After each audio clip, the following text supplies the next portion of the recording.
The military action has put French President Emmanuel Macron under pressure in the French Parliament. Charlotte Dubensky picks up that side of the story from Paris.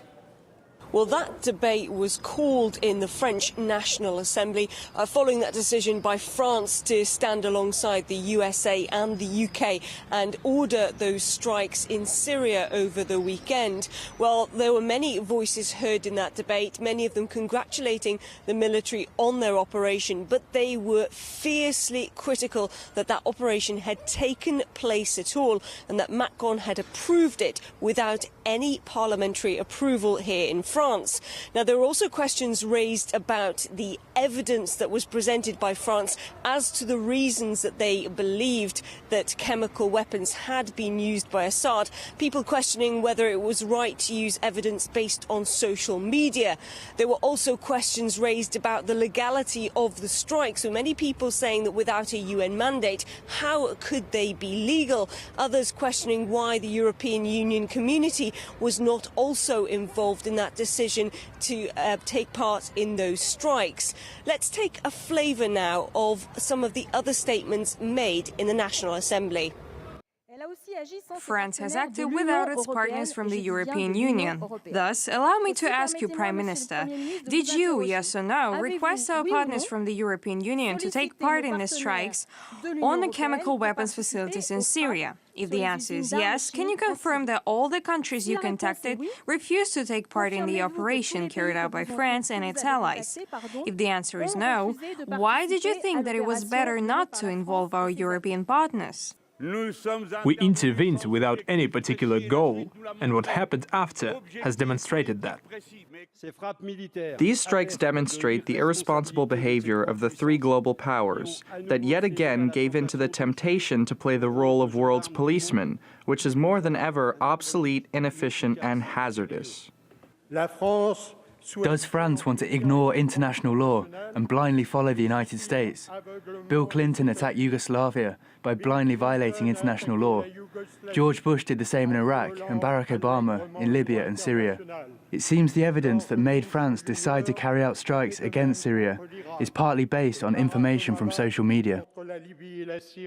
Well, that debate came after an interview that Macron had given to French television on Sunday night, in which he had touched on his relationship with Donald Trump and had said that he was able to persuade the President of the United States to remain in Syria, despite a statement from Trump just a week ago saying that he wanted to pull out troops as soon as possible. 10 days ago, President Trump was saying the United States of America had a duty to disengage from Syria. I assure you, we have convinced them that it is necessary to stay for the long term. Well, that claim by President Macron that he's able to persuade Donald Trump to keep troops on the ground has been downplayed by the White House spokesperson Sarah Sanders, who said that the US operation in Syria has not changed and that the president still wants troops to leave the country as soon as possible. Charlotte Dubensky, RT, Paris.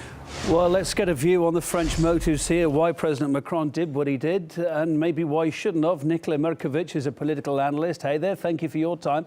Again, like Theresa May, he went ahead without consulting Parliament. He was very confident or foolhardy. Which do you think?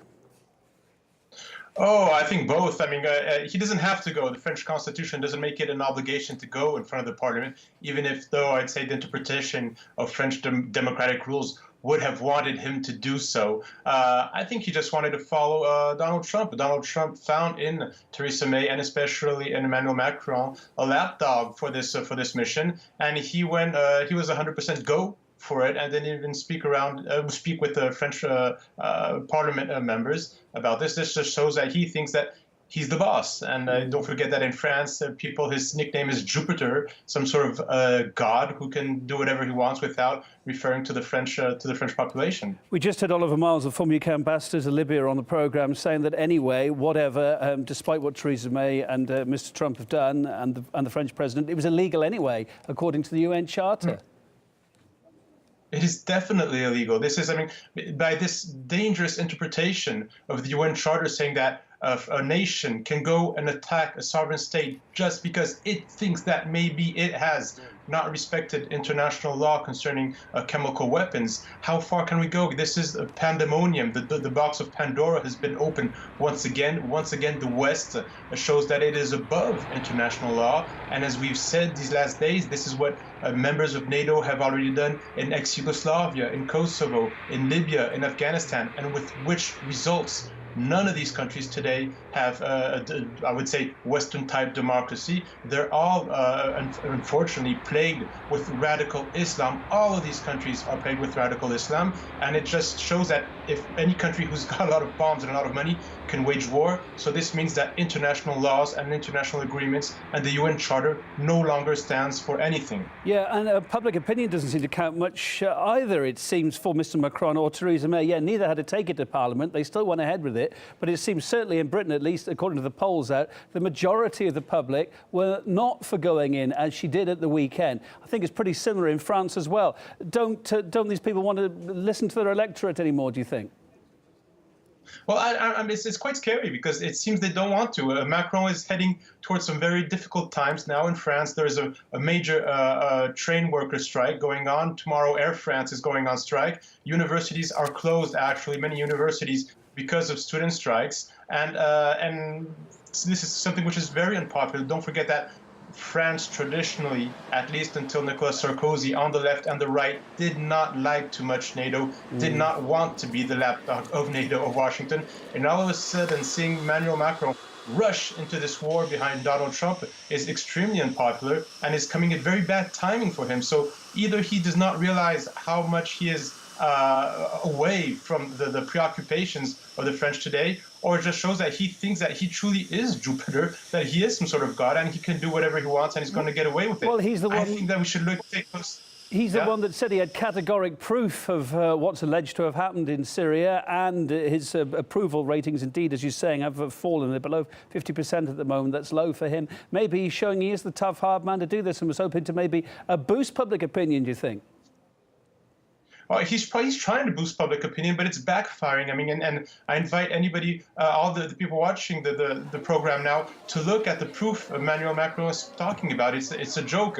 They're talking about social media, videos on specialized websites. Have you ever heard of specialized websites on chemical assaults? They're talking about Khan Sheikhoun, and they're saying that Syria already used chemical weapons in Khan Sheikhoun, when James Mattis, the U.S. Secretary of Defense, said a couple months ago that the U.S. had no proof that Syria went to Khan Sheikhoun. So this is a joke. I think he just wants to show that he has some sort of role on the international scene, and he doesn't. He's playing a cowboy. Don't forget that this person was 8 months ago was a banker, a Rothschild banker. Now he's all of a sudden president of France. He has no knowledge whatsoever of diplomacy, no knowledge whatsoever of politics. He's just too happy to be in the limelight, acting as Donald Trump's lapdog, and he thinks he's going to get away with it. And I think it's going to really backfire on him, because the reality of French politics is much tougher, I think, than being a Rothschild banker.